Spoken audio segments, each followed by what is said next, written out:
Hello my college students. तो ये जैसे कि आप यहाँ पर देख पा रहे होंगे, बीएससी मैथ्स जो भी स्टूडेंट सेमेस्टर 4 में है उसके लिए काफ़ी इंपॉर्टेंट क्वेश्चन है, बिकॉज ये काफ़ी सालों के प्रीवियस ईयर क्वेश्चन में आ चुका है। तो आइए देखते हैं क्वेश्चन क्या है।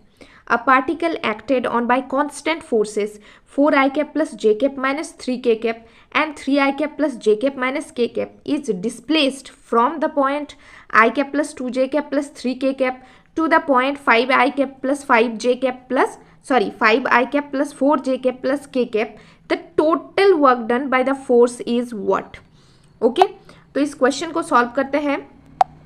उसके पहले अगर आपने चैनल को सब्सक्राइब नहीं किया है तो प्लीज़ चैनल को कर लीजिए सब्सक्राइब, बिकॉज अगर आप सेमेस्टर 1 से हो, सेमेस्टर 2 में बिलोंग करते हो, 3 से 4 से, चाहे किसी भी सेमेस्टर से हो, आपको इस चैनल के थ्रू बेनिफिट अवश्य मिलेगा, बिकॉज हम वही सारे क्वेश्चंस प्रोवाइड करते हैं जो कि काफ़ी इंपॉर्टेंट होते हैं और आपके एग्जामिनेशन में पूछा ही जाता है। So a particle acted on by constant force, a particle acted on by constant forces, इसका मतलब ये और ये फोर्स का वैल्यू हमें गिवन है, तो हम लिखेंगे F1 और ये क्या है, वेक्टर है। जैसे कि आपको पता होगा कि जो फोर्स क्वांटिटी होता है वो एक वेक्टर क्वांटिटी होता है, बिकॉज उसका मैग्नीट्यूड और डायरेक्शन बोथ होते हैं, है ना। तो F1 is equal to this, तो हमने लिख लिया। F2 is equal to this, तो हमने लिख लिया। अब आगे अगर क्वेश्चन को पढ़ेंगे तो आगे क्वेश्चन क्या है, ध्यान से देखो। आगे है कि is displaced from the point this to the point this. ये क्या है, ये डिस्प्लेसमेंट है ना।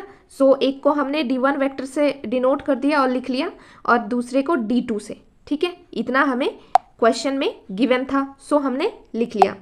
अब हम निकालेंगे क्या, टोटल फोर्स। तो ये जो हमने F वेक्टर लिखा है इसको हम मान के चल रहे हैं कि ये हमारा टोटल फोर्स है। सो टोटल फोर्स को निकालने के लिए हमें क्या करना पड़ेगा, इन दोनों फोर्सेस को प्लस करना पड़ेगा। सो F1 vector plus F2 vector, okay. तो बस अब हमें क्या है, दोनों को प्लस कर देना है। F1 की जगह पर हमने ये लिखा, F2 की जगह पर ये लिखा, तो हमारे पास टोटल फोर्स निकल के ये आ गया। अगर इस सम को करने में आपको दिक्कत होता है तो मैं यहाँ पर आपको करके बता देती हूँ। ये देखिए, ब्रैकेट ओपन करना है, 4i cap plus j cap minus 3k cap, ठीक है। तो प्लीज़ आप जरा पूरे ध्यान से देखिएगा। इस ब्रैकेट को ओपन करेंगे तो 3i cap plus j cap minus k cap, right. आगे देखो, ये प्लस में, ये भी प्लस में, तो 4 प्लस 3 आ गया हमारे पास 7i कैप। उसके बाद j कैप भी प्लस में, ये भी प्लस में, तो प्लस 2j कैप, और ये माइनस में और ये भी माइनस में, तो माइनस 4k कैप। तो यही चीज़ हमने लिखा है, 7i cap plus 2j cap minus 4k cap. आप यहाँ पे आराम से देख सकते हो, ठीक है। सो टोटल फोर्स हमारे पास आ चुका है। अब हम डिस्प्लेसमेंट निकालेंगे। तो डिस्प्लेसमेंट कैसे निकलेगा, देखिए, टोटल फोर्स में हमने दोनों को प्लस किया था, बट डिस्प्लेसमेंट में हमें फाइनल माइनस इनिशियल करके निकालना होगा। तो फाइनल डिस्प्लेसमेंट मतलब D2 माइनस D1। सो D2 माइनस D1, बस इसको माइनस कर दिया तो हमारे पास आया 4i cap plus 2j cap minus 2k cap. कोई भी क्वेरी हो तो आप मुझे कमेंट बॉक्स के थ्रू बता सकते हो। अच्छा, इस सम को भी मैं सॉल्व करके बता देती हूँ। देखिए, जैसे ये 5i cap plus 4j cap plus k cap, अब इसको ओपन करेंगे ना, इस वाले ब्रैकेट को देखो, तो ये माइनस सबके साथ मल्टीप्लाई में हो जाएगा, तो minus i cap minus 2j cap and minus 3k cap, right.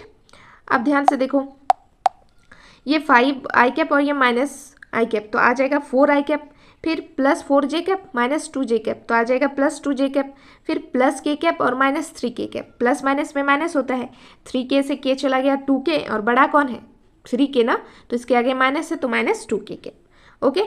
तो हमारे पास डिस्प्लेसमेंट भी आ चुका है। अब क्या है, द टोटल वर्क डन का फॉर्मूला क्या होता है, W मतलब वर्क डन, ठीक है, is equal to F vector into D vector. तो अब हमें क्या करना है, बस यहाँ पे हमने जो F निकाला था टोटल फोर्स हमने लिख दिया, डॉट प्रोडक्ट है ये, और D हमने निकाला फाइनल माइनस इनिशियल से डिस्प्लेसमेंट, ये हमने लिख दिया। अब 7 इंटू 4 28, 2 इंटू 2 4, -4 इंटू -2 +8। अब आप कहेंगे कि मैम आई कैप जे कैप और के कैप का क्या हुआ, देख लो क्या हुआ। आई कैप डॉट आई कैप, क्योंकि इसके साथ इसको मल्टीप्लाई करोगे तो 28 और फिर आई कैप इंटू आई कैप ही होगा, है ना।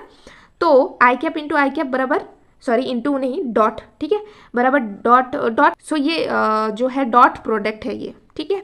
सो जे कैप डॉट जे कैप, के कैप डॉट के कैप, तो 1 ही होगा। तो हमने इसको डायरेक्टली ऐसे यहाँ पर मेंशन कर दिया, इसको हमें यहाँ पर मेंशन कर देना है ताकि टीचर को पता चले कि यस हमें आता है, ठीक है।